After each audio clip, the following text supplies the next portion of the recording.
Hamas और Israel की लड़ाई शुरू होने के बाद से ईरान के प्रॉक्सी ग्रुप जैसे कि हौतीस, लेबनानी हिजबुल्लाह ने इजराइल पर रॉकेट हमले शुरू कर दिए थे।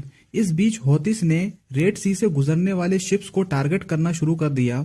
इजराइल की तरफ जा रहे सभी शिप्स को निशाना बनाने की धमकी दी और शिपिंग कंपनीज को इजराइल के पोर्ट्स का इस्तेमाल न करने की वार्निंग दी है। लगातार 9 दिसंबर के बाद से कमर्शियल शिप्स पर हौतीस ग्रुप के ड्रोन और मिसाइल हमले ने पूरी दुनिया को चिंता में डाल दिया है, जिसका वर्ल्ड इकोनॉमी पर बुरा इम्पैक्ट पड़ रहा है। अगर ये अटैक इसी तरह जारी रहा तो इंटरनेशनल ट्रेड, मैरीटाइम एक्टिविटी और वर्ल्ड इकोनॉमी पर इसका बहुत नेगेटिव इम्पैक्ट देखने को मिलेगा। वर्ल्ड की 5 टॉप शिपिंग कंपनी में से 4 मेआस्क, हॉपॉग, लॉयड, CMA, CGM ग्रुप और एवरग्रीन जैसी शिपिंग कंपनी ने अनाउंस कर दिया है कि वे हौतीस हमले की वजह से रेड सी के थ्रू शिपिंग को रोक देंगे। BP एक मेजर ऑयल कंपनी है, उसने भी मंडे को स्टेटमेंट दिया है कि वे भी रेड सी के थ्रू शिपिंग को रोक देंगे। इन बड़ी कंपनियों की सप्लाई रुक जाने की वजह से क्रूड ऑयल और गैस की कीमतों में बढ़ोतरी हो सकती है। यूनाइटेड स्टेट ने हौती के इस हमले का जवाब देने के लिए समुद्री गठबंधन शुरू किया है। हौतीस का कहना है कि ये गाजा में चल रहे इजराइल अपराधों का बदला है। 19 दिसंबर को यूनाइटेड स्टेट ने रेड सी में चल रहे हौती के हमले को रोकने के लिए एक मल्टीनेशनल कैंपेन शुरू किया, क्योंकि हौती ग्रुप के लगातार हमले ने शिपिंग कंपनी को अपना रूट बदलने के लिए मजबूर कर दिया है। हौती ऑफिशियल मोहम्मद अब्दुल सलाम का कहना है कि फिलिस्तीनी मुद्दे के रिगार्डिंग हमारी स्थिति नहीं बदलेगी, चाहे नेवल कोलिशन स्टेब्लिश हो या न हो। अब्दुल सलाम का कहना है कि सिर्फ इजरायली शिप और इजराइल की ओर जाने वाले शिप को निशाना बनाया जाएगा। वे कहते हैं कि यह तब तक जारी रहेगा जब तक गाजा स्ट्रिप से इजराइल ब्लॉकेड को खत्म नहीं करता और मेडिकल और फूड अंदर आने नहीं देता। अगर हम गाजा के ह्यूमैनिटेरियन सिचुएशन की बात करें तो वे बद से बदतर हो चुकी है लगातार इजराइल फोर्स के एयर स्ट्राइक और ग्राउंड इन्वेंशन के बाद से। अकॉर्डिंग टू फिलिस्तीनी हेल्थ मिनिस्टर, इजराइल ने पूरे गाजा को तबाह और बर्बाद कर दिया है। अब तक 20,000 के करीब गाजन ने अपनी जान गंवा दी है और 52,586 लोग अब तक घायल हो चुके हैं। UN एजेंसी UNRW के मुताबिक 60% से अधिक गाजा के इंफ्रास्ट्रक्चर को इजराइल के द्वारा डिस्ट्रॉय और डैमेज कर दिया गया है।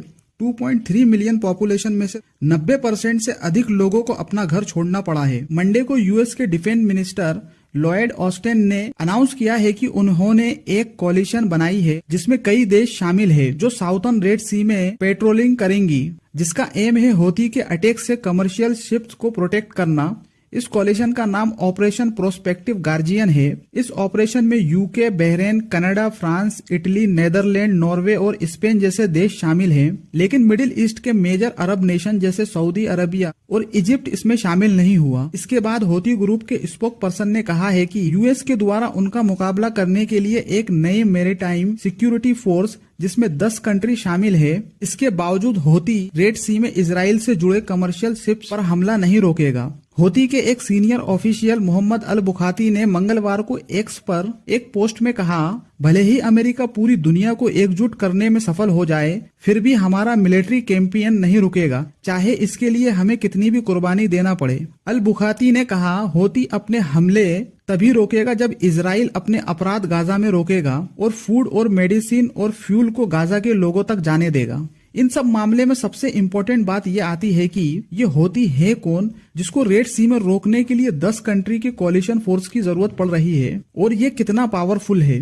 हौती ज़ेदी शिया मुस्लिम होते हैं। जिस तरह इस्लामिक वर्ल्ड में शिया मुस्लिम माइनॉरिटी कम्युनिटी है, उसी तरीके से शिया डोमिनेंट रीजन जैसे ईरान, इराक, बहरीन और लेबनान में ज़ेदी शिया मुस्लिम माइनॉरिटी में आती है। हौती मूवमेंट, जिसे अंसार अल्लाह सपोर्टर ऑफ गॉड के नाम से भी जाना जाता है, ये एक यमनी सिविल वॉर का एक पक्ष है जो लगभग एक दशक से जारी है। ये आंदोलन 1990 के दशक में शुरू हुआ जब हुसैन अल हौती नाम के एक लीडर ने, जिन्होंने शिया इस्लाम के सेंचुरी ओल्ड सब कम्युनिटी जिसे ज़ेदिज्म कहते हैं के लिए बिलीविंग यूथ मूवमेंट की शुरुआत करी। ज़ेदी शिया मुस्लिम ने सदियों तक यमन पर हुकूमत करी है, लेकिन 1962 के सिविल वॉर के बाद यमन पर सुन्नी मुस्लिम की हुकूमत आ गई।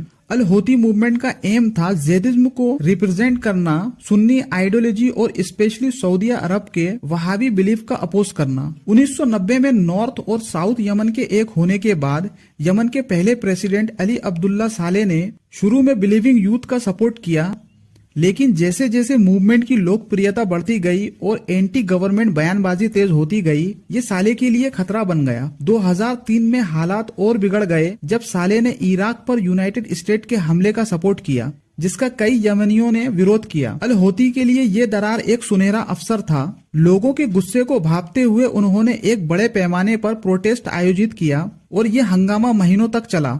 आखिरी में साले ने होती की गिरफ्तारी का वारंट इश्यू कर दिया। अल होती को सितंबर 2004 में यमनी फोर्स के द्वारा मार दिया गया, लेकिन उसका आंदोलन जारी रहा। जैसे जैसे लड़ाके इस मूवमेंट में शामिल होते गए, होती मिलिट्री पावर बढ़ती गई। 2011 में शुरू हुई अरब स्प्रिंग के इनिशियली प्रोटेस्ट से प्रभावित होकर होती ग्रुप ने सादा, जो यमन का एक शहर है, के नॉर्थर्न रीजन पर कब्जा कर लिया और सालेह के शासन का अंत करने का ऐलान किया। सालेह ने 2011 में अपने उपराष्ट्रपति मंसूर हादी को सत्ता सौंप दी, लेकिन ये सरकार ज्यादा दिन नहीं चली। होती ने 2014 में फिर से हमला किया और यमन की राजधानी सना के कुछ हिस्सों पर कब्जा कर लिया। 2015 की शुरुआत में होती ग्रुप ने राष्ट्रपति भवन पर हमला कर दिया, जिसकी वजह से हादी सऊदी अरब भाग गया। हादी ने सऊदी से मदद मांगी और हादी की रिक्वेस्ट पर मार्च 2015 में सऊदी ने होती के खिलाफ जंग शुरू कर दिया। ये जंग सालों तक चलती रही। 2022 में होती ग्रुप और सऊदी गवर्नमेंट के द्वारा सीज फायर साइन किया गया।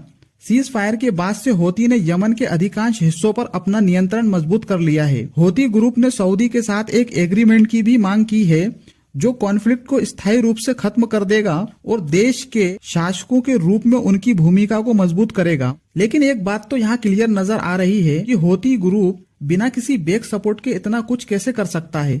Central for strategic and international studies की रिपोर्ट के मुताबिक 2014 में जहां यमन में इंटरनल कॉन्फ्लिक्ट बढ़ रहा था और सऊदी के साथ होती की मुठभेड़ बढ़ रही थी, उसी दौरान ईरान ने होतीस की मदद करना स्टार्ट किया। रिपोर्ट के मुताबिक ईरान ने इस होतीस ग्रुप को अलग अलग प्रकार की सहायता दी, जिसमें अंडर वाटर माइन, ब्लास्टिक और क्रूज मिसाइल, ड्रोन और वेपनरी शामिल है। अब सबसे इम्पोर्टेंट सवाल यहाँ ये है कि रेड सी पर होती के हमले से दुनिया क्यों इतनी चिंता में है और इसका कैसे ग्लोबल ट्रेड और इकोनॉमी पर असर पड़ेगा। आइए समझते हैं। पहली कनार सीनो रेड 3 के जमाने में लगभग 1887 से 1849 BCE में बना था, जिसके जरिए मेडिटेरियन और रेड सी को नील नदी और उसके ब्रांचेस के द्वारा जोड़ा गया था। उसके बाद एक और कनाल का प्रोजेक्ट फ्रेंच इंजीनियर फर्दिनेंद दे लेसेप ने स्टार्ट किया। ये नया आर्टिफिशियल वाटरवे सुइस कनाल मेडिटेरियन सी को गल्फ ऑफ सुइस और रेड सी से जोड़ने के मकसद से बनाया गया था। इसे बनने में लगभग 10 साल लगे और ये नवंबर 1869 में शुरू हुआ। इस नए वाटरवे ने यूरोप और एशिया के बीच में मेरी टाइम ट्रेड और नेविगेशन को आसान बना दिया। ये कनाल अफ्रीका और एशिया को अलग करता है और यूरोप को इंडिया और वेस्टर्न पैसिफिक ओशन के आसपास के इलाकों के बीच सबसे छोटा मेरी टाइम रास्ता प्रदान करता है। ये दुनिया के सबसे हेवी यूज्ड शिपिंग लेन में से एक है। 1956 में इजिप्ट ने जब सुइस कनाल को इंटरनेशनल ओनरशिप से अपने कब्जे में ले लिया, जिसके बाद ब्रिटिश और फ्रेंच शेयर होल्डर साथ ही इजराइल ने इजिप्ट पर हमला कर दिया। इस सुइस क्राइसिस के दौरान इजिप्ट ने 40 के करीब शिप्स को सुइस कनाल में डुबो दिया। ये इजिप्ट की एक स्ट्रेटेजिक मूव थी, जिसमें इजिप्ट ने नेविगेशन को मुश्किल बना दिया था और ये दिखाना चाहता था कि इस मेरी टाइम रूट पर उसका कंट्रोल बना रहेगा। इन शिप्स के डूब जाने से हालात और बिगड़ गए और आखिरी में यूनाइटेड स्टेट, सोवियत यूनियन और यूएन की भागीदारी से इस क्राइसिस का हल निकाला गया, जिसकी वजह से ब्रिटेन, फ्रांस और इजराइल को अपनी फौजों को वापस लेना पड़ा। ये 192 किलोमीटर सुइस कनाल एशिया और यूरोप को जोड़ने का सबसे शॉर्ट सी रूट है। ये कनाल दुनिया के ऑयल ट्रेड के लिए एक इम्पोर्टेंट रूट के साथ ही ये एक ऐसे 7 जियोग्राफिक चौक पॉइंट में से एक है जो दुनिया भर में होने वाले ऑयल व्यापार के लिए बहुत जरूरी है। यूएस एनर्जी इंफॉर्मेशन एडमिनिस्ट्रेशन के अकॉर्डिंग 2023 के पहले हाफ में लगभग 9.2 मिलियन बैरल क्रूड ऑयल यहाँ से रोज गुजरता था, जो कि दुनिया भर में क्रूड ऑयल सप्लाई का 9% है। इस सुइस कनाल में शिप ऑनर के द्वारा दिए गए टोल पेट से हर साल लगभग 9.4 बिलियन $US इजिप्शियन कमाते हैं और इजिप्ट की इकोनॉमी में इम्पोर्टेंट रोल है इस कनाल का। जब सुइस कनाल पूरी तरह से भरा होता है तो इसमें 60% से ज्यादा टोटल वर्ल्ड फ्लीट के टैंकर और 90% से ज्यादा बल्क कैरियर को जगह मिलती है। इसके अलावा ये सारे कंटेनर जैसे कार कैरियर और जनरल कार्गो शिप को भी हैंडल कर सकता है। इस फ्लेक्सिबिलिटी की वजह से ये कनाल एक इम्पोर्टेंट मेरी टाइम रूट है। एक शिप जो मिडिल ईस्ट से सऊदी क्रूड ला रही है, अगर ये कनाल के रास्ते से आती है तो इसको 6436 नॉटिकल मील का सफर तय करना होगा। वहीं अगर ये अफ्रीका के इर्द गिर्द से जाए, ये जर्नी लगभग 11,170 नॉटिकल मील तक हो जाएगी। ये रूट शिप ऑनर का टाइम और कॉस्ट दोनों ही बचाती है। अब तक आपको ये समझ आ गया होगा कि ये रूट कितना इम्पोर्टेंट है ग्लोबल ट्रेड के लिए। अब ये देखते हैं कि इसका क्या इम्पैक्ट पड़ रहा है ग्लोबल इकोनॉमी पर। 20 दिसंबर को क्रूड ऑयल का ग्लोबल बेंचमार्क ब्रेंट $79 पर बैरल के ऊपर रहा। इससे पहले के 2 ट्रेडिंग सेशन में से इसकी कीमत में 3% ज्यादा की बढ़ोतरी हुई। ब्लूमबर्ग की रिपोर्ट के मुताबिक इन ऑयल प्राइस में ऐसे बदलाव सप्लाई और डिमांड डायनेमिक, जियोपॉलिटिक्स इवेंट और मार्केट सेंटीमेंट के कारण आते हैं।